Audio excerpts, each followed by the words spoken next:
अब हम वापिस आते हैं। अब 10 काम जो मानते हैं उनके अंदर क्या है? जिंदगी है।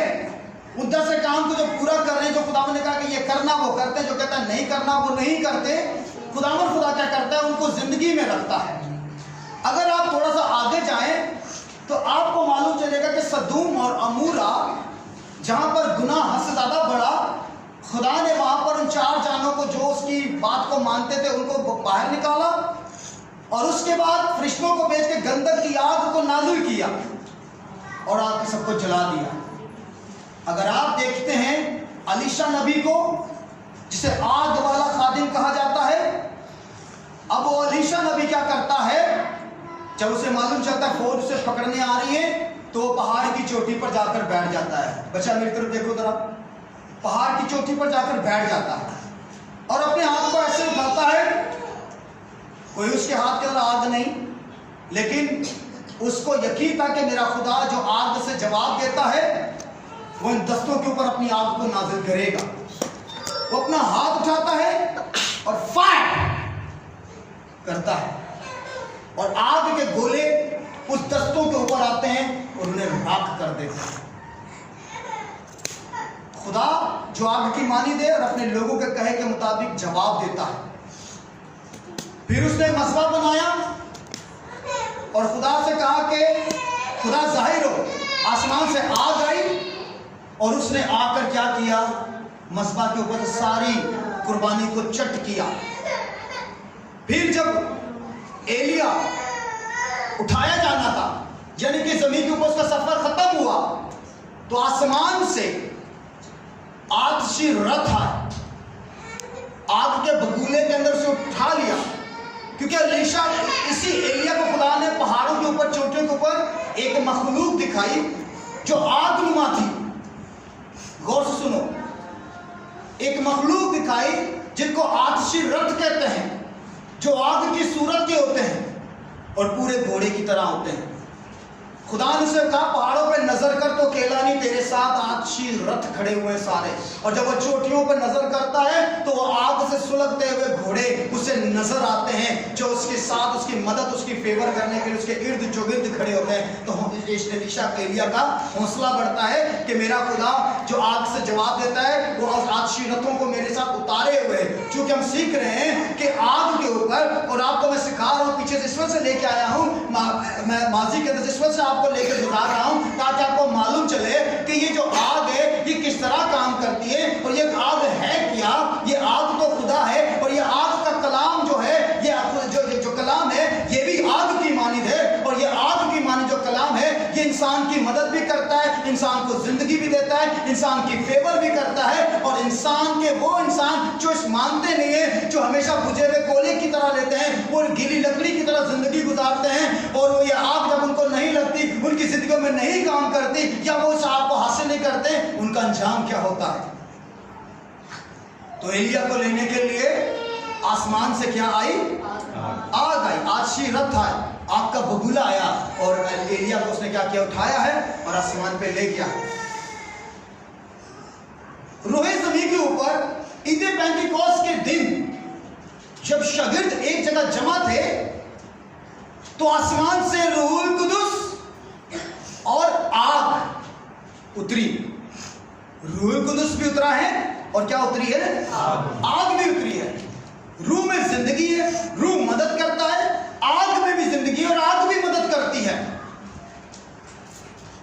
अगर आप रूहुल कुदुस को एक्सेप्ट करें तो साथ आपको आग को भी एक्सेप्ट करना है, क्योंकि लिखा है कि वो तुम्हें रूह और आग से बपतिस्मा देगा। यानी कि दो चीजें आपके ऊपर आएंगी, रूहुल कुदुस भी आएगा और आग भी आपके ऊपर आएगी। रूहुल कुदुस आपके जीवन में, आपके दिल में सुकूनत करके आपके रूह चाहो तो अपने कंट्रोल में ले लेगा, और आग आपको पाक और साफ रखेगी, मजबूत और महफूज रखेगी, और आपके इर्द चौगिर्द सुलगती रहेगी आग, आपके इर्द चौगिर्द डेरा लगाए रखेगी आग, और आप आग के अंदर होंगे। बिल्कुल उसी तरह ये बात है जिस तरह वो झाड़ी आग के अंदर थी, और जब वो झाड़ी आग के अंदर थी तो झाड़ी नहीं बात कर रही थी, बल्कि वो जो आग थी वो बात कर रही थी। और जब आप उस आग के अंदर रहते हैं और आपका ये बदन जब उस रूहुल कुदुस के अंदर रहता है तो फिर क्या होता है कि बोलने वाले आप नहीं बल्कि खुदा का रूह होता है। और जब आपके मुंह से वो शब्द रूहुल कुदुस निकालता है तो जब वो आग में से होकर गुजर होती है, वो फुलिफाइड वर्शिप हो जाती है, वो फुलिफाइड प्रे हो जाती है और लोगों की जिंदगी में आग जाती है। वो लोगों की जिंदगियों से उनको जाके लगती है, जिनको बीमारियां होती हैं उन बीमारियों को जाकर वो आग भस्म करती है, खत्म करती है और उनको आजाद करती है, उनको परिपाक करती है। और वो अल्फाज उनकी जिंदगी में जब उसे ईमान से रिसीव करते हैं तो वो आकर गवाहियां देते हैं कि खुदा ने हमारी जिंदगी में ये मौजज़ा किया है। हाँ, खुदा ने हमारी जिंदगी में मौजज़ा किया है। तो रूह और आग ये दोनों एक शख्स के ऊपर जाहिर होकर काम करते हैं। आपने 2 माह पहले यहाँ पर गवाहियां सुनी थी दो बेटियों की। उन्होंने बताया कि 10 साल पहले जब मैं इस पादरी साहब के चर्च में जाना शुरू किया तो इस पादरी साहब के ऊपर मुझे एक आग दिखती थी और इसका चेहरा आगनुमा दिखता था। ये बात उसने भी अपनी तरफ से नहीं बोली, खुदा ने उसको दिखाया, उस पर जाहिर किया। और ये बात कलाम से टेली होती है। कहाँ टेली होती है? खुदा ने फरमाया कि मैं अपने फरिश्तों को हवाएं, इसलिए फरिश्ते नजर नहीं आते। हवा किसी को दिखती है? नहीं। तो फरिश्ते भी किसी को नहीं दिखते। वो कहता है मैं अपने फरिश्तों को हवाएं और अपने खादमों को आग के शोले बनाऊंगा। Hallelujah, hallelujah, hallelujah, hallelujah. फिर उसके बाद जब सदर मिस्र अब्दुल जुम आग की भट्टी में झोंके गए, उनके कहे के मुताबिक जो बादशाह और दीगर लोग थे उन्होंने कहा जब इसमें फेंके जाएंगे तो ये जल जाएंगे, क्योंकि आपका काम है जब उसके अंदर फेंका जाए तो जल जाएगा। लेकिन उन्हें मालूम ना था कि ये जिसकी इबादत करते हैं वो तो खुद आग वाला खुदा है, वो तो खुद आग है। जब वो आग के अंदर आ जाएगा और आग वाला खुदा जब इस आग के अंदर आ जाएगा तो फिर इस आग की क्या ताकत उस आग के सामने है? क्या इस बात में ऊंचा आमीन, आमीन, जोरदार पे तालियां बजाएं।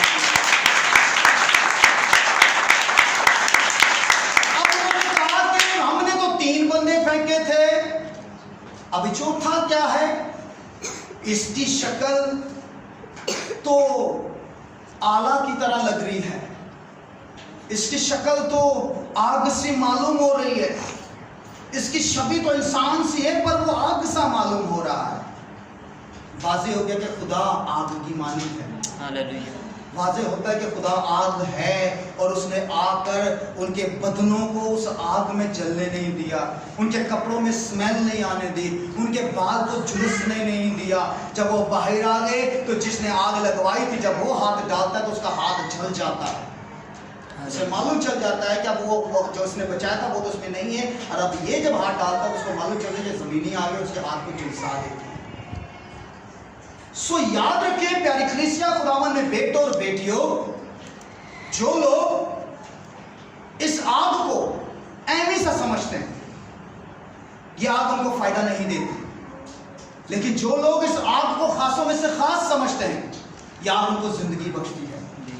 जो लोग इस आग वाले कलाम को अपनी जिंदगी में लेकर उसके ऊपर हाँ करते हैं, आमीन करते हैं, उसके मुताबिक जिंदगी गुजारते हैं, तो ये आग उनके जिंदा, पाक और साफ और मजबूत और महफूज रखते हैं। बिल्कुल सदर मिस्र अब्दुल जुम की तरह जब जमीन के ऊपर इन कमजोरियों की, परेशानियों की, वबाओं की आग लगी होगी, यानी कि तकलीफें पहुंची होंगी जमीन के ऊपर, जमीन के लोगों को परेशान करने के लिए, तो वो लोग उस आग वाले कलाम के अंदर रह रहे होंगे। जब आग उनके चौगिर्द होगी तो वो लोगों को कोई कुछ ना कहेगा। बिल्कुल ऐसे ही जैसे कि मूसा अपनी कौम के साथ जब मिस्र में अंदर था, जब आसमान से आफतें आती थी तो मूसा और उसके लोगों को कुछ नहीं होता था, लेकिन फराउन और उसके सारे कौम को बहुत नुकसान होता था।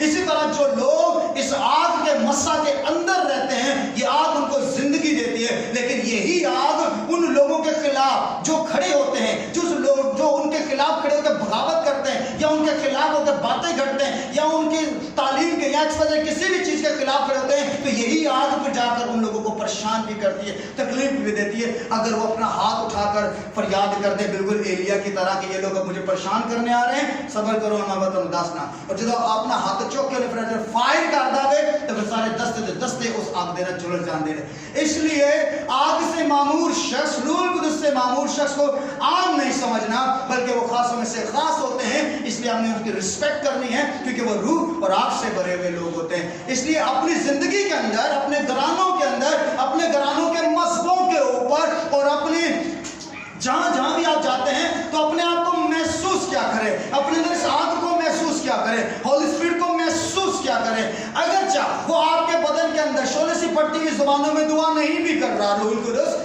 तो कोई मसला नहीं है, लेकिन आपका फेथ ये होना चाहिए कि वो हमारे दरमियान तो है, हाँ, मेरा वक्त आएगा और मेरे अंदर वो आ जाएगा जब मेरे मदद खुदा करेगा और मैं अपने आप को सरेंडर करता हूँ और मैं इस ब्लेसिंग को लेने के लिए अपने घुटने टेक देता हूँ। और जब हम अपने हाथों को ऐसे उठाते हैं तो ये पूरे वर्ल्ड का कानून ये कहता है कि जब कोई ऐसे हाथ उठाता है तो ये बात की अलामत होती है कि उसने अपने आप को सरेंडर कर दिया।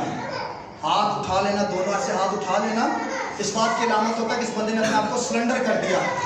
जब आप ऐसे अपने हाथ दोनों उठा लेंगे और रूल को उससे कहेंगे, ऐ खुदा मैं अपना आप तेरे सपोर्ट करता हूं, मैंने अपने हाथ उठा लिया, जो कुछ भी वो तू ही तू है, तेरे बगैर मैं कुछ नहीं हूं। अब आप अपने रूह से कहे, मेरे दरमियान नहीं बल्कि अब मेरे अंदर सुकूनत कर, ताकि मैं अपनी जिंदगी के अंदर तेरे रूह और तेरी आग से भरा जाऊं। ये बदन को इस तरह इस काबिल कर देना कि तेरी नेमतों, तेरे फलों और तेरे हथियारों से लबरेज रहे। और इसके साथ साथ खुदा से ये रिक्वेस्ट भी करना है कि खुदावन मेरा बदन, मेरे हाथ के फजल और जलाल की ब्लेसिंग से भरे रहे। खुदावन मेरे जिस्म जान रूह के अंदर तेरी सुपरनैचुरल पावर, कुव्वत, जोर, कुदरत, इख्तियार, मसा, ये सारी चीजें जो उस रूह कुदरत के अंदर पाई जाती है वो मेरे बदन के अंदर रहें तो वो रहेंगी। लेकिन आज हम सीख रहे हैं आग के मुताल्लिक, अगर आग आपके बदन से जाएगी तो किस तरह जाएगी। अब मैं आपको फाइनल बात बताने लगा।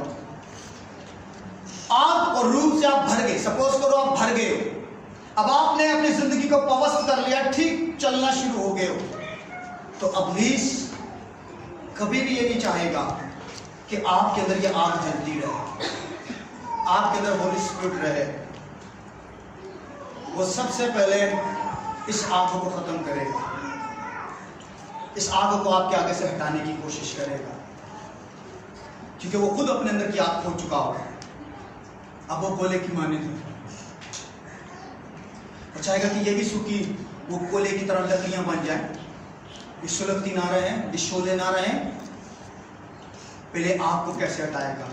वो आपकी आंखों, आपके दिल, आपके दिमाग को गुमराह करेगा, किसी भी सूरत में आपको मालूम भी नहीं चलने देगा।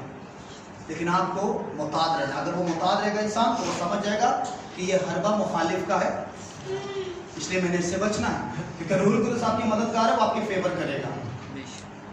लेकिन अगर आप उसकी बात को फॉलो करते, किसकी रूल कुदरत की, तो आपकी आग सेफ रहेगी। वो आग जाएगी और फायर, जब आप बोलोगे होली फायर, तो वो आग क्या करेगी, फटाफट होली स्पिरिट जाके मुखालिफ की तासीरों को आपकी जिंदगी से दूर करेगी।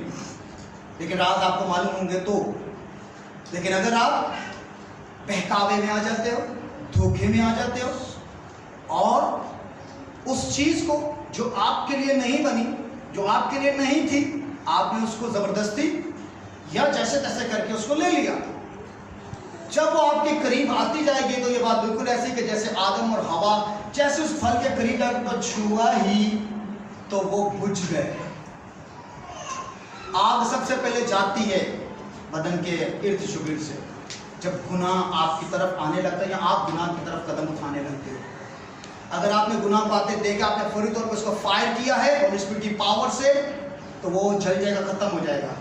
लेकिन अगर आपने उसको, उसके लज्जत को अपने जीवन में लिया, सोचो ख्यालों में लिया, तो आपके अंदर से आग मिटना शुरू हो जाएगी, आग आपके इर्द गिर्द से हटना शुरू हो जाएगी। जब आग हटेगी तो फिर आपके अंदर जो पाक रूह है, जैसे ही वो गुनाह आपके बदन को टच, पाक रूह आपके बदन से बाहर, क्योंकि वो पाक है, वो मक़दस के अंदर रहता है, वो मुकद्दस जगह के अंदर रहता है, वो गंदगी के अंदर नहीं आता।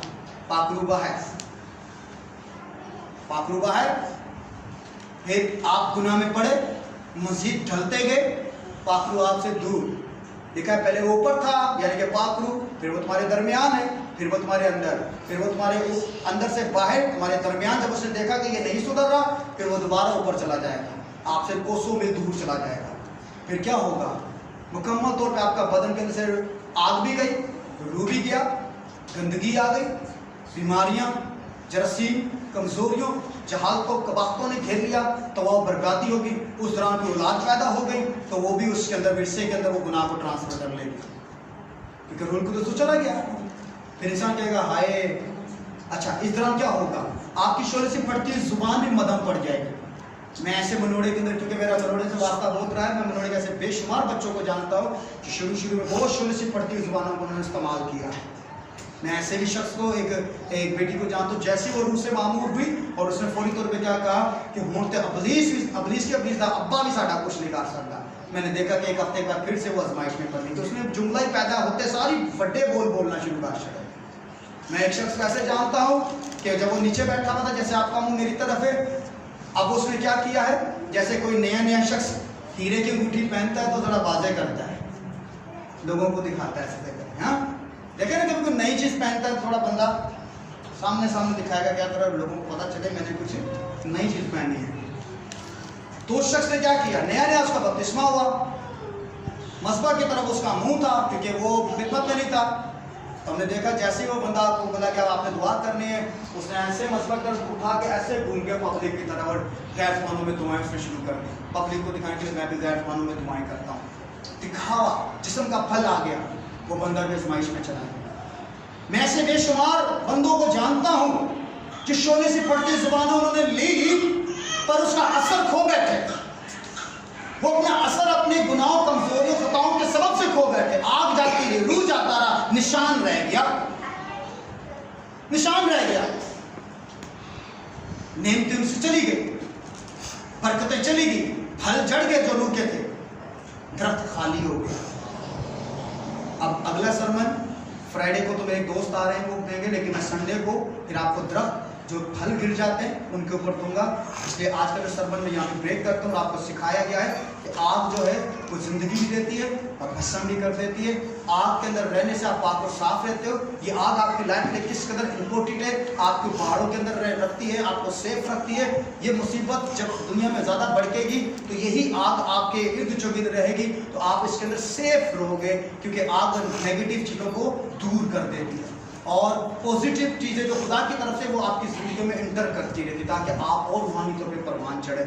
इसलिए इस आग को अपने जीवन में रखें, क्योंकि खुदा आपकी मानिए आपको सिखाया गया कि खुदा ने आग की सूरत में अपने आप को जाहिर किया। खुदा ने जैसे झाड़ी को आग के अंदर लिया, आपको खुदा इस झाड़ी की तरह अपने अंदर रखना चाहता है, ताकि आप हमेशा जलते रहें रूह की आग से और हमेशा शोले की मानित रहें, ताकि ज़मीन के ऊपर लोगों के लिए बाइश से बरकत साबित रहे। इसलिए अपनी ज़िंदगी में इस बात को उजागर करो कि हमने अपनी ज़िंदगियों में, अपने घरानों में, अपने बच्चों में आग को मांगना है, लेकिन वहाँ बच्चों के लिए और अपने लिए, दूसरों के लिए आग मांगने से पहले सबसे पहले आपको आग में भरना है।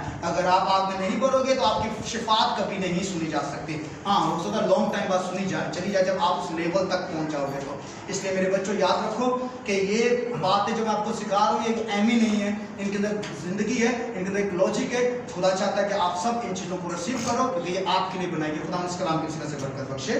आमीन। अपने कदमों पे खड़े होते हैं।